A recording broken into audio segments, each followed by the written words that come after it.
जय गुरु जी। वीडियो को लाइक कीजिए, चैनल को सब्सक्राइब कीजिए और बेल आइकन को प्रेस कर दीजिए ताकि आपको लेटेस्ट वीडियो के अपडेट्स मिलते रहें। अच्छे कर्म और बुजुर्गों की सेवा से हम असली खुशी प्राप्त कर सकते हैं। गुरु जी का नाम जप करने से जीवन को सार्थक कर सकते हैं। जय गुरु जी। आज जो मैं आपके साथ सत्संग शेयर करने जा रही हूँ वो दीप्तेंदु शेखर चटर्जी अंकल जी का है और अंकल जी गुड़गांव से हैं। चलिए आज का सत्संग अंकल जी की जुबानी ही सुनते हैं और जानते हैं कैसे गुरु जी की कृपा अंकल जी के जीवन में हुई। ये सारी चीज़ आज मैं आपके साथ इस सत्संग में साझा करूंगी। और जो आज का सत्संग है वो गुरु जी का रहस्यमय सत्संग है जो गुरु जी ने खुद टाइम टू टाइम ब्लेस करे हैं। हमारी छोटी सी कोशिश यह रहती है कि ये प्रेस सत्संग है जो हर घर तक पहुंच सके और सब संगत सत्संग सुनने और ब्लेस हो सके।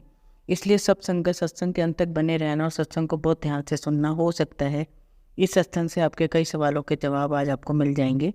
चलिए आज का सत्संग शुरू करें। जय गुरु जी। नवंबर 84 में गुरु जी के संपर्क में आने के पश्चात मैं अपने आप को अति सौभाग्यशाली मानता हूँ।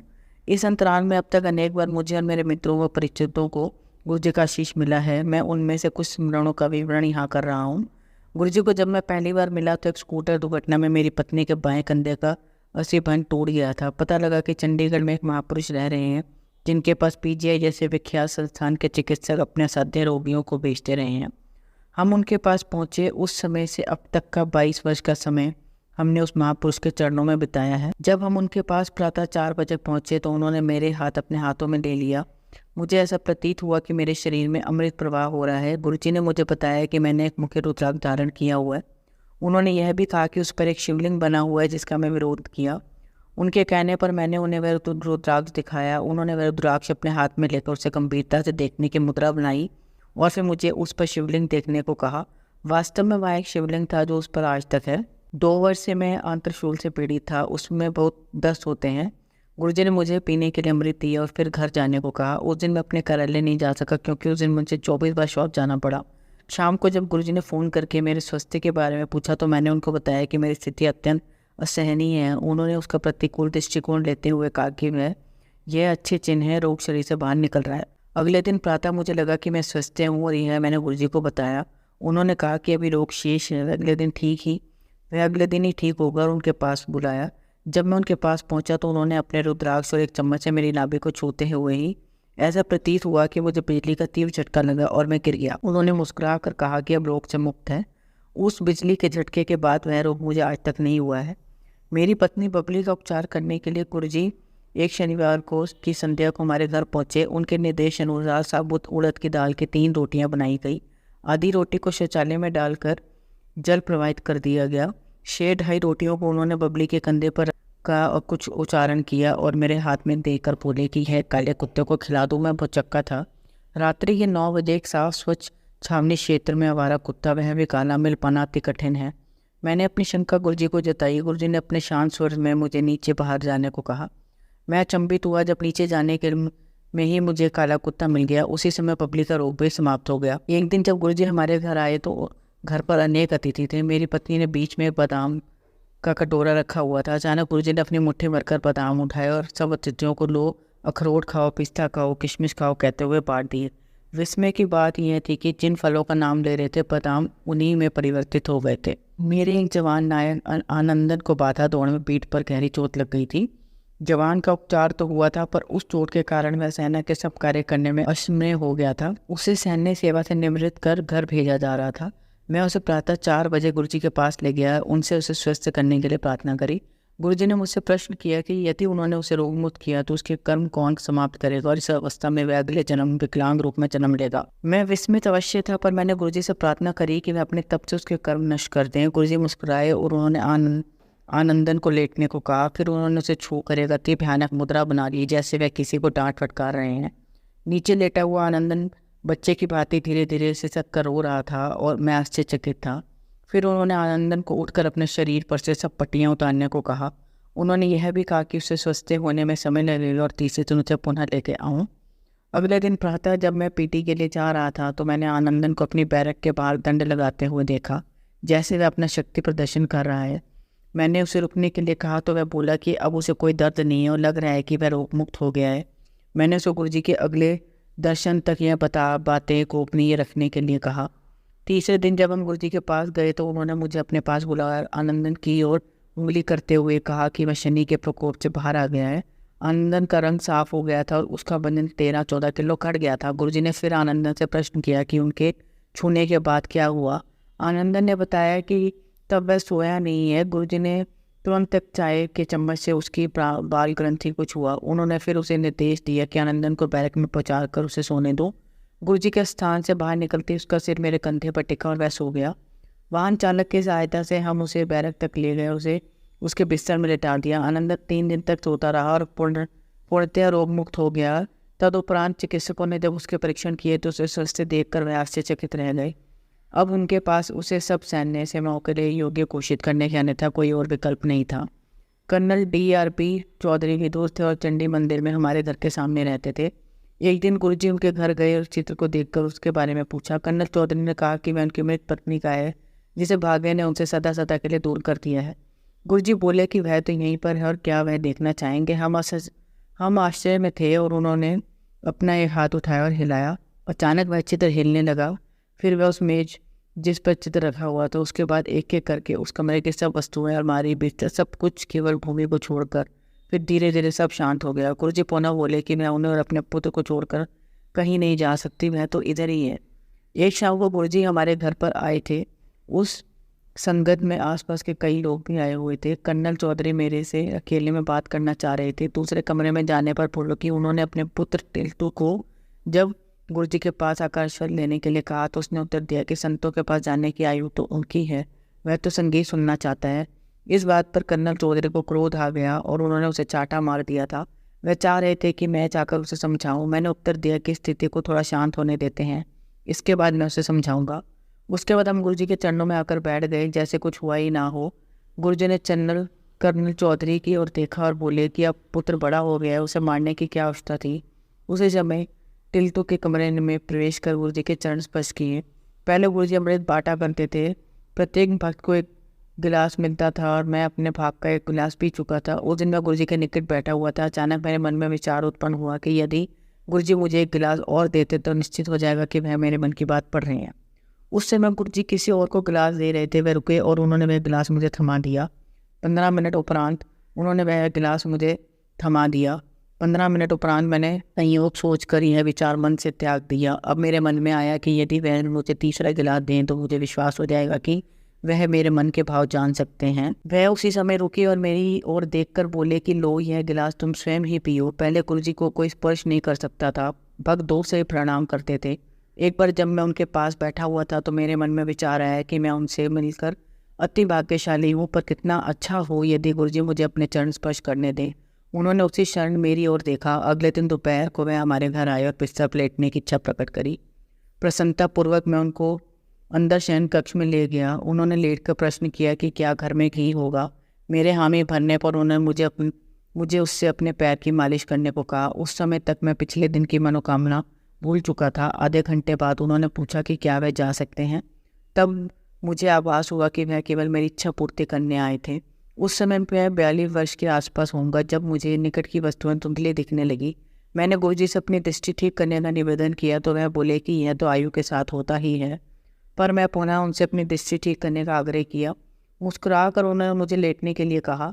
उन्होंने मेरी आँख के पास पहले माचिस की तीली जलाई और फिर एक चाय के चम्मच में जल लेकर मंत्रोच्चारण करते हुए मेरी आँख में डाल दिया। तुरंत ही मुझे सब साफ दिखाई देने लगा। उन्होंने कहा कि अब 2 वर्ष तक मुझे कोई कठिनाई नहीं होगी, पर उसके बाद प्रकृति अपना कार्य पुनः आरंभ कर देगी। उसके बाद मेरा स्थानांतरण गुवाहाटी हो गया था।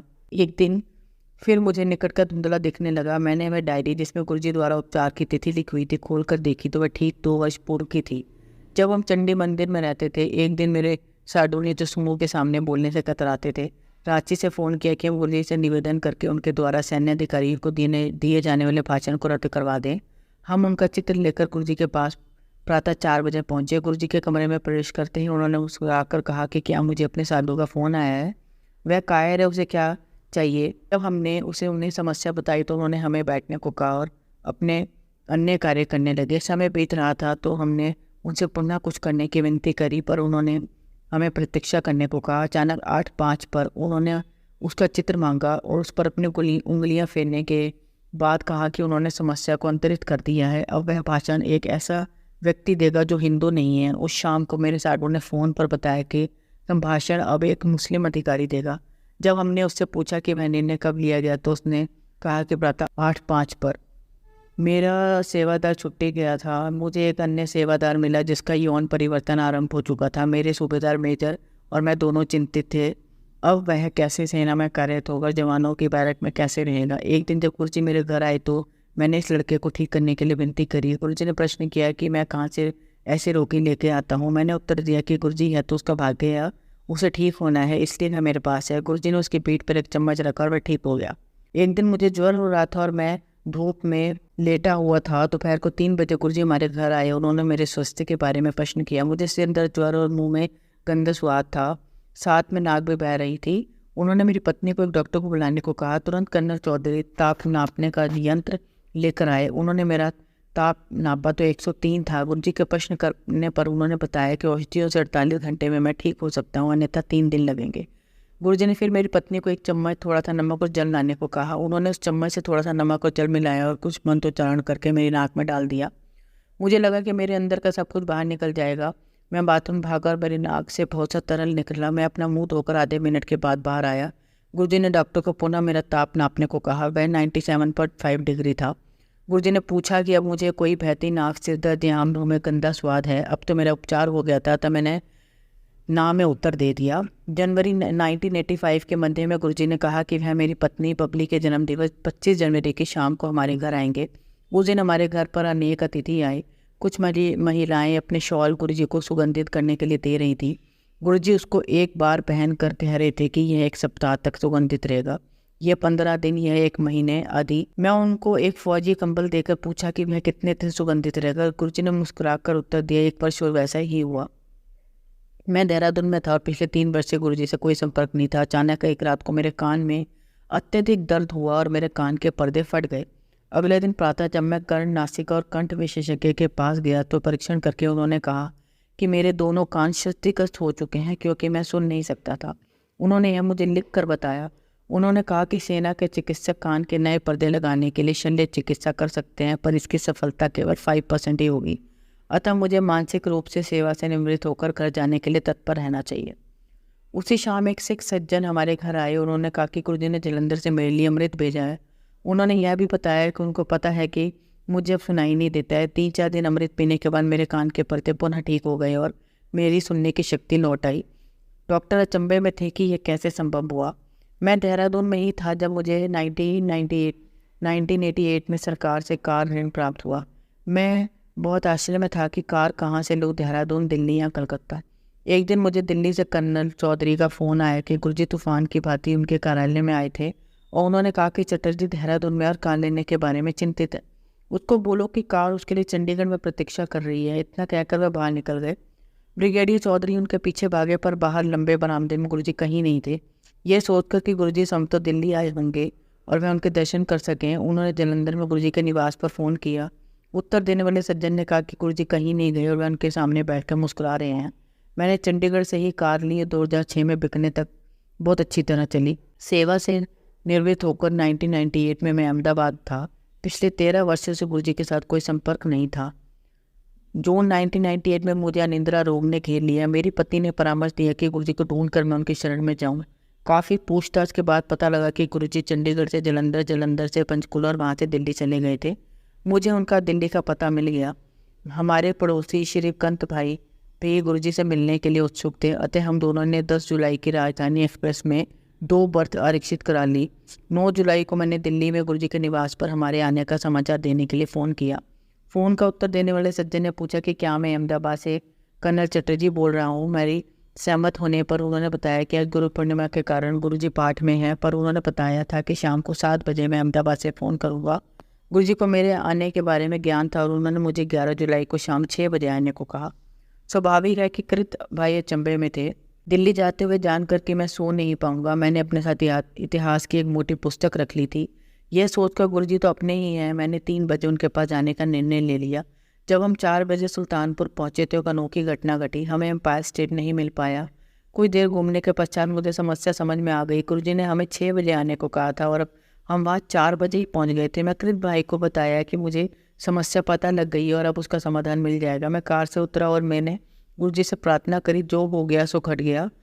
अब वह हमें अपने पास बुला ले। एकदम एक बालक दौड़ता हुआ आया और उसने पूछा कि हमारी कार कहीं जा नहीं रही है, हमें कहाँ जाना है। फिर उसने हमें एम्पायर स्टेट का मुख्य द्वार दिखाया। एकदम मुख्य द्वार पर कैसे दिखाई नहीं दिया था। घर पहुंचने में गुरुजी ने मेरा आलिंगन किया और बोले कि मैं इतने वर्षों के बाद उनके पास आया हूँ, 21 दिन से सोया नहीं हूँ, आज सोऊंगा और लंगर ग्रहण करके जाऊँ। लंगर के बाद जब हम अपने होटल में वापस गए और मैं इतिहास की पुस्तक पढ़ने लगा, शीघ्र ही मुझे लगा कि साथ वाले कमरे में कोई अगरबत्ती जला रहा है। थोड़ी देर में पूरे कमरे में अद्भुत सुगंध फैल गई है, मुझे निंद्रा आ गई। अगले दिन मैं फिर गुरुजी के पास गया और उनके पैर दबाते हुए मैंने कहा, गुरुजी पहले आपके चारों ओर तीव्र सुगंध रहती थी, अब वह बहुत ही हल्की है। गुरुजी बोले कि पिछले दिन जब वह मुझे सुलाने आए थे, क्या मैंने उनका आनंद नहीं लिया था? मेरा निंद्रा का रोग समाप्त हो गया था। उसके बाद नवंबर 1999 में जब मैं अहमदाबाद से उनसे मिलने दिल्ली आया था तो उन्होंने कहा कि मैं उनके पास आ जाऊंगा। सीमेंस में अपने साक्षात्कार से एक दिन पहले मैं गुरुजी से मिला और उनको इसका समाचार दिया। मैं बोले कि मेरा चयन हो चुका है। उन्होंने मेरी आय भी बता दी। मुझे उतना ही प्राप्त हुआ। 2006 में जब कुछ मास में मेरी दाहिने हाथ की अंगूठी वाली उंगली मुड़ नहीं रही थी, चिकित्सकों के अनुसार अस्थि रज्जु सूख गया था और उसका कोई उपचार संभव नहीं था। उन्होंने मुझे दर्दनाशक औषधियाँ लेने का परामर्श दिया। जब मैंने इस बारे में गुरुजी को बताया तो उन्होंने मुझे अपनी सब अंगूठियाँ उतारने को कहा। अगले दिन से उनसे वेदना समाप्त हो गई और बाएं हाथ की वही उंगली दर्द करने लगी। कुछ दिनों के पश्चात जब मैंने गुरुजी को बताया तो उन्होंने मुझे गर्म जल में उंगली डालने को कहा। यह सोचकर कि इससे उपचार नहीं हो पाएगा, मैंने उनसे पुनः निवेदन किया। उन्होंने मुझे लंगर खाने को कहा। 3 दिन लंगर खाने के बाद उस उंगली से कोई कष्ट नहीं बचा। सन 2000 में एक दिन प्रातः उठने पर मुझे आभास हुआ कि मेरे बाएं हाथ में कोई अनुभूति नहीं है और मैं उसे हिला नहीं सकता था। मुझे पक्षघात हो गया था। उस शाम को संगत में जब गुरुजी प्रसाद बांट रहे थे, मैंने उनसे इस बात की चर्चा करी। उन्होंने मुझे प्रसाद दिया और थोड़ा जोर से बोले कि मैं उसे बाहर जाकर खा लूँ। प्रसाद ग्रहण करते ही मेरे हाथ में सिहरन हुई। उन्होंने पुनः प्रसाद दिया, मैंने वह भी खाया। अब मैं अपने हाथ की उंगलियां हिला सकता था। गुरुजी ने फिर से मुझे तीसरी बार प्रसाद दिया और उसे लेने के 15 मिनट उपरांत मेरा हाथ बिल्कुल पहले की भांति हिलने डुलने लगा। मेरी पत्नी के सिर के बाल सामने से झड़ने लगे थे। हम 3 वर्ष तक उस गंजेपन को रोकने के सब प्रयास विफल रहे थे। Aloe vera shampoo, Anika plus, Shahnaz Husain आदि। जब मैं दिल्ली आया मैंने गुरुजी को समस्या से अवगत कराया। सुनते ही मैं बोले, बबली आंटी। फिर हवा में अपना हाथ हिलाया और कहा, हट गया, कुछ समय लगेगा, 1 सप्ताह में ही नए बाल आने लगे। शीघ्र ही उनका उपचार हो गया था। सन 2003 में मुझे मूत्र रोग समस्या होने लगी, अतः मैं चिकित्सकों ने पुनरुत ग्रंथि की शल्य क्रिया का उपचार बताया। गुरुजी की संगत में मैंने मन ही मन उनसे प्रार्थना करी। तुरंत उन्होंने अपना दायां हाथ अपने सिर के ऊपर उठाकर एक मुद्रा बनाई, साथ ही अपने अंगूठे और तर्जनी को आपस में मिला। मुझे लगा कि उन्होंने मेरे लिए कुछ किया था, परंतु मन में संशय था। मैंने मन में ही निवेदन किया कि यदि यह मेरे लिए है तो गुरुजी कृपया मेरी ओर देखिए। उन्होंने ऐसे ही किया। मुझे संतोष हो गया। अगले दिन मैं स्वस्थ था। अप्रैल 2007 के अंत में मुझे कोलकाता जाना था। लंगर के उपरांत मैं गुरुजी से आज्ञा लेकर मेरे प्रवास की अवधि में कोलकाता को वातानुकूल रखने के लिए विनती करना चाह रहा था, किंतु मेरे कुछ कहने से पूर्व वह मुझे डांटते हुए बोले, अपना कम छड़ मेरे कोल आ जा। मैं कुछ कह नहीं सका। बाद में उन्होंने गायत्री को बताया कि उन्होंने मेरे लिए कोलकाता में वर्षा भेजी है।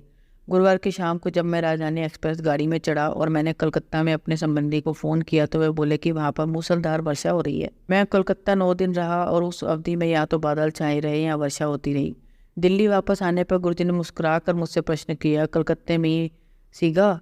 मैंने उत्तर दिया, आपने मेरे को इतनी ज़ोर से डांट दिया कि मैं आपको बोल नहीं पाया था, लेकिन आपने दया करके मेरे मन की बात सुन ली। वह बोले, जा ऐश कर। एक बार चंडीगढ़ में एक महिला को, जो मुख्यमंत्री की घनिष्ठ संबंधी थी, गुरुजी ने अपना हाथ उठाकर एक कर्णफूल प्रकट करके दे दिया। उस महिला ने कहा कि वह एक बालिका क्या करेगी। गुरुजी ने अपना हाथ पुनः उठाकर एक और प्रकट करके दे दिया। वह महिला फिर भी असंतुष्ट रही और बोली कि दोनों के बनावट में अंतर है। गुरुजी ने उत्तर दिया कि शिवजी ने जो देना था दे दिया, वह और कुछ नहीं कर सकते हैं।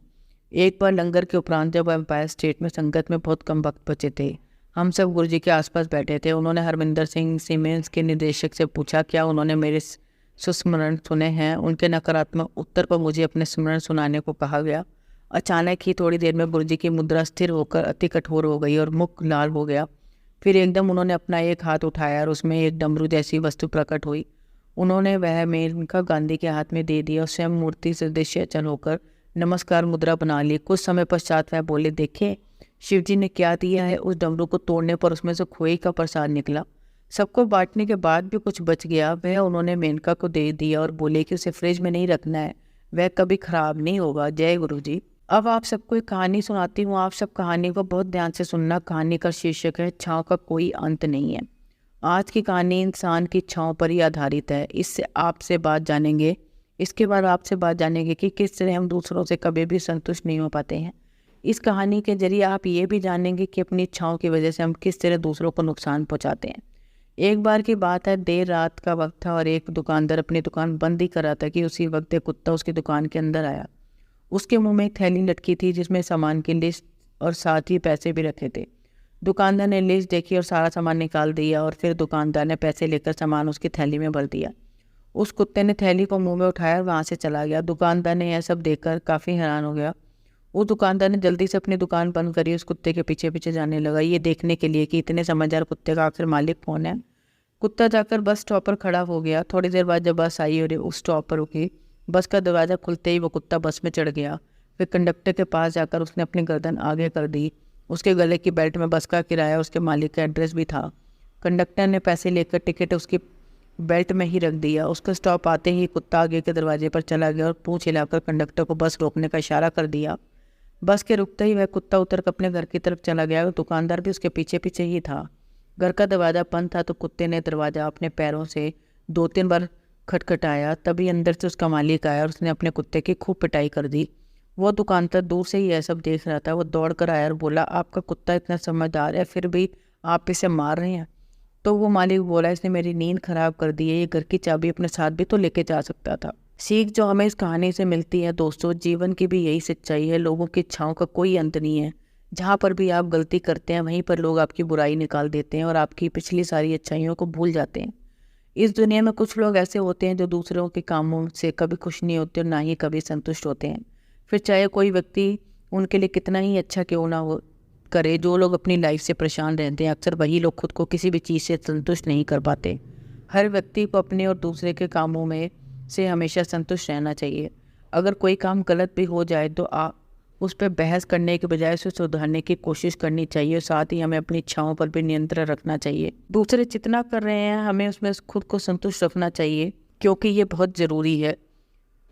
हमें हमेशा लाइफ में अच्छे काम करने चाहिए। वो लोग जो दूसरों की हेल्प करते हैं, उनके लिए कुछ अच्छा करते हैं, बेवजह लोगों से बहस नहीं करते हैं, वो अक्सर अपनी ज़िंदगी में खुश और संतुष्ट रहते हैं। इसलिए आप अपने अच्छे कर्म करते चलो। कुछ लोग आपको कभी संतुष्ट होंगे ही नहीं। जय गुरु जी। शुक्राना गुरु जी। संगत जी, अगर आपको आज का सत्संग अच्छा लगा हो तो आप इस सत्संग को और संगत के साथ जरूर साझा करें, जिससे वो भी महाराज का दिव्य आशीर्वाद प्राप्त कर पाएँ। जय गुरु जी। शुक्राना गुरु जी।